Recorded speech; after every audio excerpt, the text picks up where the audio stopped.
Deuteronomy chapter 14, right? And it says, you are the children of the Lord your God. You shall not cut yourselves nor shave the front of your head for the dead.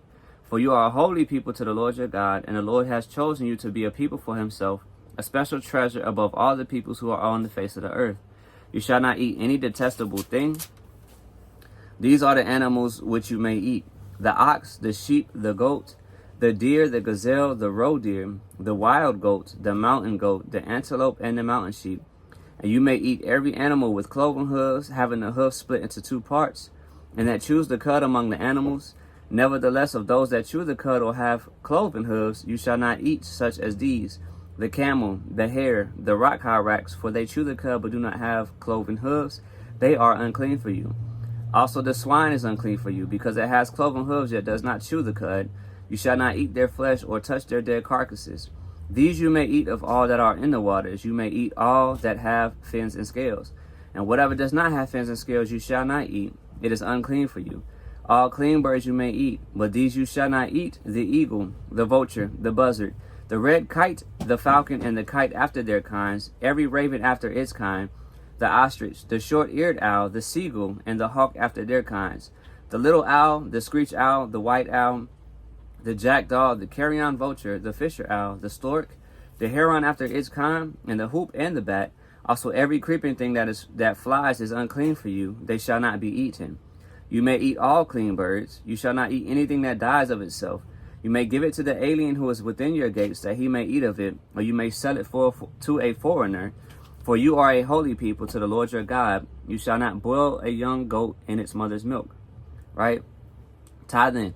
Verse 22, you shall truly tithe all the increase of your grain that the field produces year by year. And you shall eat before the Lord your God in a place where he chooses to make his name abide, the tithe of your grain and your new wine and your oil, the firstborn of your herds and your flocks, that you may learn to fear the Lord your God always. But if the journey is too far for you so that you are not able to carry the tithe, or if the place where the Lord your God chooses to put his name is too far from you, then when the Lord your God has blessed you, then you shall exchange it for money. Take the money in your hand and go to the place which the Lord your God chooses. And you shall spend that money for whatever your heart desires, for oxen or sheep, for wine or similar drink, for whatever your heart desires. You shall eat there before the Lord your God, and you shall rejoice, you and your household. You shall not forsake the Levite who is within your gates, for he has no part or no inheritance with you. At the end of every third year you shall bring out the tithe of your produce of that year and store it up within your gates. And the Levite, because he has no portion nor inheritance with you, and the stranger and the fatherless and the widow who are within your gates, may come and eat and be satisfied, that the Lord your God may bless you in all the work of your hand which you do. All right. So from verses 1 through 21, that is all very self-explanatory. He's identifying the aspect of what is clean and what is unclean regards to meat, right? And meat doesn't necessarily just mean meat like the flesh of animals. It just means food in general. So what he's saying is these clean animals that have been identified, right? These are what you consider food. These things which are unclean are things which are not considered food, right? A lot of people debate about this aspect, right? Because it talks about fish. It identifies a type of fish, identifies a type of insects. It identifies a type of animals, right? Which are food and which are not food. You get to the New Testament and there's an aspect where individuals try to have discussions around, because there's additions to some of the scriptures, right? Like some of the versions, there's a part where where Christ said, you know, it's not what goes into the body that defiles a man, but what comes out of the heart. And there's some translations that will add the text that says, he said this, making all foods clean. That's not what was happening there. There was a certain way of hand washing, right? A religious way of hand washing before you would consume the food, right? There's certain blessings and different things like that. And because they did not do it, because the disciples forsook that and did not do it, right? What was being told was that they were in violation. And so the Messiah was addressing that and saying, because they didn't wash their hands in the way that you did, right? Because it's not necessarily prescribed a specific way. This is one of those traditions of men, right? They're not so much unclean because of that, right? They're not spiritually defiled, right? There's nothing wrong with that aspect. He said it's not what goes into the body, but what comes out of the heart. that defiles the temple, if that makes sense. It was talking about the ritualistic purity aspect. It wasn't talking about the stuff that they were consuming, because you're talking about Hebrews. These were Jews, right? These were Israelites. When they're talking about food, they're not talking about anything that is unclean. And you see this in the vision that the Most High had given Acts, right? He said, he identified all this stuff came down unclean, and the Most High was like, rise, Peter, kill, eat. He was like, I'll never touch anything unclean. I haven't eaten anything unclean, right? Again, he wasn't talking about food. If you want the context of that, if you continue to read through, I believe it's Acts chapter 10, that chapter, if you just read it, it interprets itself. The Bible in that verse, those verses later down, if you just read the entire chapter, in the bottom half of it, it tells you this is what the vision meant. And it wasn't talking about food. It was talking about those who were outside of Israel, aka the Gentiles. The Most High was saying, don't call them unclean whom I have cleansed, right? In other words, he was saying, I'm releasing the gospel unto them, right? I'm engrafting them into the fold, right? So that's the aspect of that. They understood what food was and what food wasn't. Outside of that, there's several passages where you can understand that the Most High had ordained what was clean and unclean from the very beginning, right? We know in the Garden of Eden, they were eating fruit and every herb of the earth, right? After the fall, that's when you start to see the consumption of meat and various types of food, right? But when you go to the story of Noah, the Most High made a distinction, right? And this is one thing that opened my eyes, because as a child, you hear the story of Noah, and all you hear is, oh, he went and told them, gather every animal 2 by 2, right? 2 by 2, 2 by 2, 2 by 2. When I finally read that verse and that story for myself when I first went to college, and this was 2011, right? Something that I read which stood out to me, I never forgot. He said, take 2 of every unclean animal and 7 of every clean animal, right? 2 of every unclean and 7 of every clean. That always stood out to me, one, because I was like, oh man, this is the importance of reading the Bible for yourself, because my entire life, all I had heard was 2 by 2 by 2 by 2 by 2, right? It's kind of interesting and almost seems strategic that they would leave out the part that he identified 2 of every unclean and 7 of every clean, because this was before we get here after the exodus of Egypt, right? This was way back before he flooded the earth, right? The Shemites hadn't even, it was still Noah, right? The Hebrews ain't even got here from Eber yet, right? So from the very beginning, he said 7 of every clean, 2 of every unclean, which means that before that this was recorded, this validates the fact that it's not the law of Moses, it's the law of God through Moses, right? Noah and them were aware of the laws of God. Why else would the Most High say 7 of every clean and 2 of every unclean? And then when we get here, he says, these are the clean animals, and this is what you eat. These are the unclean animals, and this is what you don't eat. Not to mention, even if an animal is deemed as clean, he tells you, hey, if this dies of itself, don't eat it, right? If you want to get into the specifics of it, because we know the Most High is love, and the foundation of these things are love, a lot of people don't really understand the concept of food, right? Because we can go to the supermarket and everything is there. It's already butchered. It's already prepackaged. We don't really understand, right? But there are so many things that can go wrong with food if it's not properly processed. There's so many ways that you have to clean the animal. There's so many ways that when you slaughter it, like it all affects how the quality of it, right? If you don't believe me, then what you do is you start to read about survival skills. You start to look at the list and cross-reference what are the things that the Most High said is safe to eat, which is clean, versus what are the things that survivalists will say, these are some things you should look for to eat if you are in a survival, right? Look at what the Most High says is unclean, and look at how they talk about the unclean animals in survival situations, right? There are some animals, they'll pretty much in a survival situation, they will say eat everything, right? The point is not listen to what they say to eat. Look at what they talk about that you have to do. If there's some things, if you're going to eat that the Bible says are unclean, there is so much risk associated with it that you have a very strong chance of dying, right? If you watch the show Alone, you can go and you'll see some episodes where people eat some stuff that survivalists will say it's okay, and then they have to tap out because something happened, right? Or the liver is corroded because of the type of things that they eat, right? The liver is corroded. There's ways that you have to cook the meat, but you might not get all of the parasites out. A lot of that stuff, when the Most High saying this is clean, is deeper than just the fact of like a ritualistic aspect that people try to place on it. It's also the fact of like, it's for your benefit, right? It's for your benefit. And you have to understand that. It's just like that's the easiest way I can explain it. You have to understand that, but understanding that like this is something that's still there. And the interesting thing is, people will hear stuff like this and they'll ignore it. And my wife and I even have a testimony where like we was letting people know that we eat clean, and they kind of were picking jokes on us at this cookout or whatever because there's certain things we weren't eating. You know, they were all up in there. I'm gonna eat my shrimp and my crab and my catfish, and like, because all of that stuff is unclean. And then they were like laughing and picking with us. And then when we came back to a cookout the next month, the entire menu was different. I was like, oh, what happened? It was like, well, they went to the doctor, and apparently the unclean stuff that they were eating were causing health issues like blood pressure and all kinds of stuff. So the doctor told them that they could no longer eat that unclean stuff because it was becoming hazardous to their health. And lo and behold, they were eating the salmon, the vegetables, and pretty much the stuff that the Bible has said was clean, right? Taking salvation aside from it, the things that the Most High has said is good for you, is clean for you, will actually benefit your health and preserve your life, if that makes sense, right? And then he was like, well, why do you do that? Why? But then outside of that, it's like, oh, well, he's not so much concerned about this. It's because he's dealing with you. He called you his holy people, right? Now, coming all the way down, we get over here to verse 21, and he says, you shall not boil a young goat in its mother's milk. A lot of people don't understand that, because if you go and you are newer to the understanding of Torah and you start to try to go, Google stuff like that, you'll get a whole bunch of stuff talking about the separation of like dairy and meat and different things like that. That was actually a paganistic practice of sorcery, and it was a type of ritual that they would use to try to cultivate fertility. It would be in homage to like goddesses of fertility and stuff like that.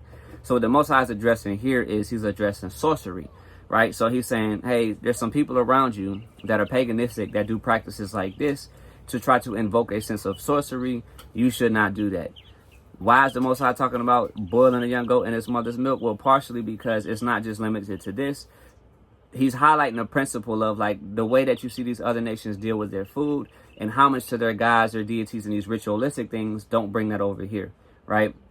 He has things he's prescribed as far as how the priests are supposed to deal with the sacrifices and the offerings and things like that, which you see, right, in these texts. But outside of that, like he's like, the way that they do their things and how they're doing it, that's not what we do, if that makes sense. All right. Now, when we get to verses 22 through 29, it's dealing with tithe, right? We kind of hit on the tithing video last Sabbath. So if you want to go back, it's got a lot more information. I'm not going to get too deep into the weeds here. But he says, you shall truly tithe all the increase of your grain that the field produces year by year. And you shall eat before the Lord your God in the place where he chooses to make his name abide.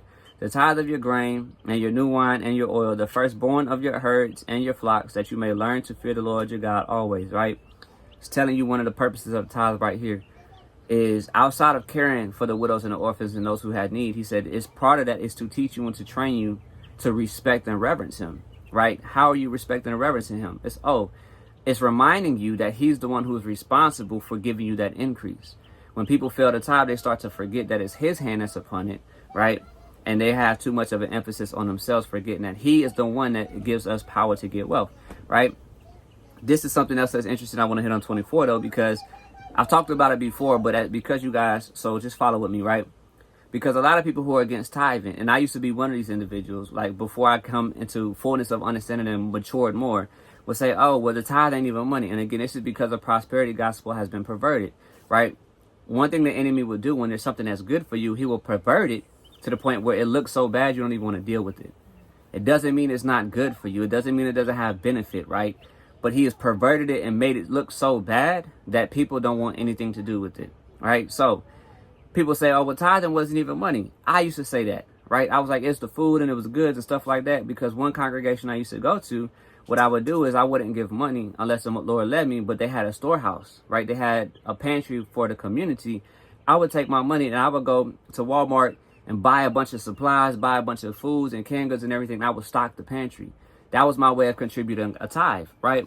But as I continue to grow into understanding, one thing the Most High was showing me is this right here, where it says, but if the journey is too long for you so that you are not able to carry the tithe, or if the place where the Lord your God chooses to put his name is too far from you, when the Lord your God has blessed you, then you shall exchange it for money, take the money in your hand and go to the place which the Lord your God chooses, right? This verse means you cannot say that tithe is not money. The Most High himself just said, if for whatever reason right, you need to convert it into money. He says you can convert it to money and you take it to where he tells you to go, right? And then he says, spend it on what you want, enjoy different things like that. But the aspect with that is, the principle I'm highlighting here is like it can be money, right? And if you find joy and fulfillment in releasing it into a ministry that's going to do the work, that's that. If you take that money and you go and you buy stuff and you stock a pantry, that's that. If you do like I explained last week, you got a tithe account and you are a blessing to those who are in need, that's that. But this verse right here nullifies and cancels the argument that starts to speak and say, oh, well, it can't necessarily be money. Because that right there is telling you that it can be money. But the whole thing is, it doesn't like... But again, we also talk about how the Most High, or the Messiah, told the woman at the well that the time is coming where you won't go to this place or that place, but you worship in spirit and in truth. So again, we understand that we are the temples of the Most High, regardless of all that. Like, so even if you don't go somewhere specifically to render the tithe or different things like that, you have to understand what the Most High is saying and the purpose for it, right? And again, in verse 29, it says, and the Levite, because he has no portion or inheritance with you, and the stranger and the fatherless and the widow who are within your gates may come and eat and be satisfied, that the Lord your God may bless you in all the work of your hand, which you do. Again, we see the Most High is very concerned about widows, orphans, and fatherless, right? And let me hit on this really quick, because I see a lot of brothers that bash single mothers, right? You have to understand, like, the widows and the orphans. That back then, there was marriage, right? Like if you weren't under the care of your father, if a woman wasn't under the care of her father or the men of her family, right? Typically, or like if she was single, she had men that was still like covering for her and protecting her, typically her father. But if she was married, the husband that was the one that took the role and assumed the authority of the father as far as the protection, provision, leadership, guidance, and all this other stuff, right? A widow is self-explanatory. That means her husband was deceased, right? That means she has now become a single, especially if she has children, she has become a single mother. Unfortunately, in this day and age, because of sexual immorality and all the fornication that the Bible condemns, that's one reason why the Bible speaks against fornication and sex outside of marriage, because outside of contraceptives, the offset of that is going to be children that basically quite like that creates a situation of widows and orphans, even though the man might still be alive, right? You have a child who doesn't have a father, and you have a woman who should have a husband, but she doesn't have a husband to help her care for her seed, right?